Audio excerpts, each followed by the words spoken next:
চিচিঙ্গে দিয়ে এই পোস্ত দেবো, এই নারকোল কোড়া, আর এই ফোড়নে এই কালো জিরে কাঁচা লঙ্কা দেবো। হ্যাঁ, দেখো কিভাবে করি। তেল দিয়ে দিলাম, এই তেলটা গরম হয়ে গেছে। এবার এই কালো জিরে আর দুটো শুকনো লঙ্কা অর্ধেক করে টুকরো করে নিয়েছি, নিয়ে আমি এর মধ্যে আগে শুকনো লঙ্কাটা দিয়ে দেবো। কেন কালো জিরে যদি মানে বেশি পুড়ে যায় না, একটা টিকটুটে ভাব এসে যায়।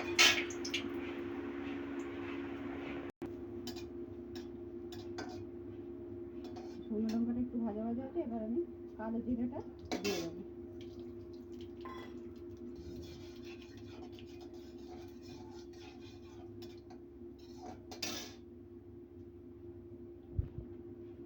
এই চিচিঙ্গেটা এবার দিয়ে দেবো, ভাজা ভাজা হয়ে গেছে ফোড়নটা। এবার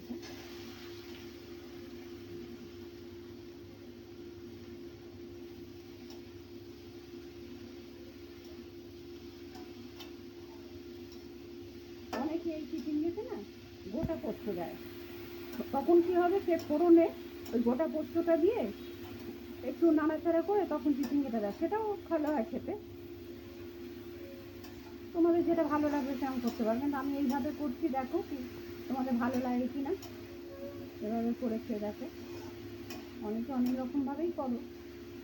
এই চিচিঙ্গে দিয়ে ইলিশ মাছের মাথা দিয়ে খুব সুন্দর খেতে হয়। আজকে আমি নিরামিষ করবো, অনেকে পেঁয়াজ দেয়, কিন্তু আমি যে পেঁয়াজ টিয়াজ কিছু দেবো না, আমি একটু নিরামিষ রান্না করবো। এটা দিয়ে আমি একটু নুন বেশি দেবো না, এটা জল বেরিয়ে কমে যায় তো, তখন পরে যদি লাগে আমি দেখে দেবো, আগে থেকে দিয়ে দেবো না। আর এই যে হলুদ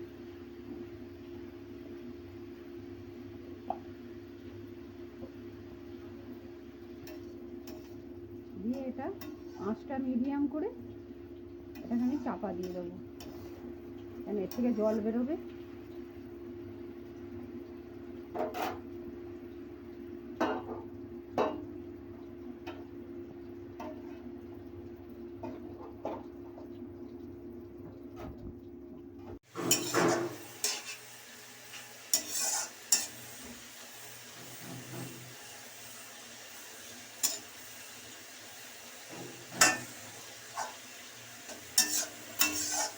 এই শক্ত আছে, এটা আর একটু চাপা দিতে হবে একটু নরম হওয়ার জন্য, আর একটু চাপা দিয়ে দিই।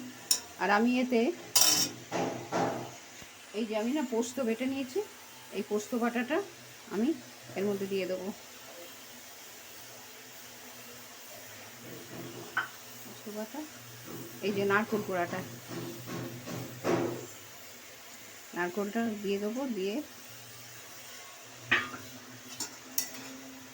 নেড়ে ছেড়ে আবার চাপা দিয়ে দেবো একটু।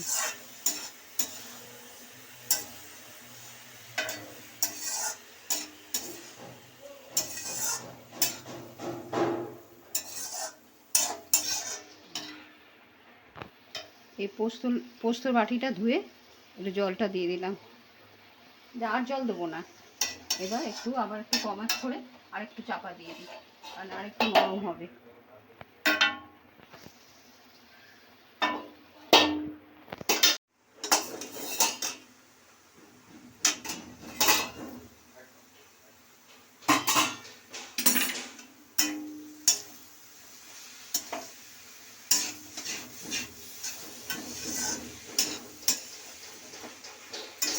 এবার একটু এতে চিনি দিয়ে দেবো, চিনিটা দিয়ে আবার চিনিটা গলতে সময় লাগবে।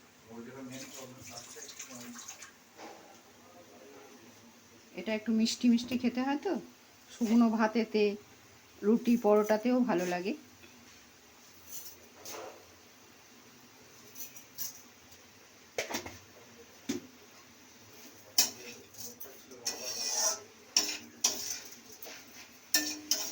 তোমাদের যদি মনে হয় যারা মিষ্টি মিষ্টি না খেতে না চাও, তাহলে মিষ্টিটা দেবে না, এড়িয়ে যাবে।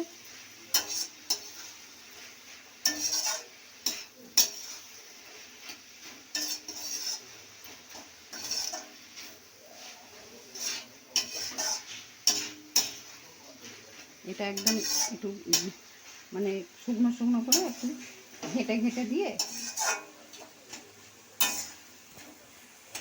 এই যেটুকু জল আছে মানে একটু নেড়ে ছেড়ে জলটাকে মরিয়ে নিতে হবে।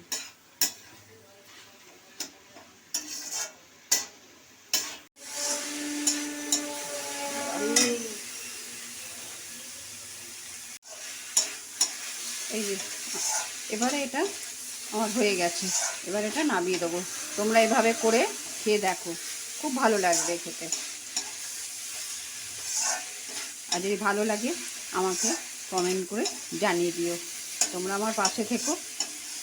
আর আমি এই যে এটাকে রান্না করি, তোমার সাবস্ক্রাইব করলে তোমার কাছে আগে পৌঁছে যাবে, দেখতে পাবে। তোমরা যদি আমাকে সাপোর্ট না করো আমি কী করে এগোবো বলো। এই যে আমি হয়ে গেছে, এবার নিয়ে দিলাম, এবার এটা ঢেলে দেবো।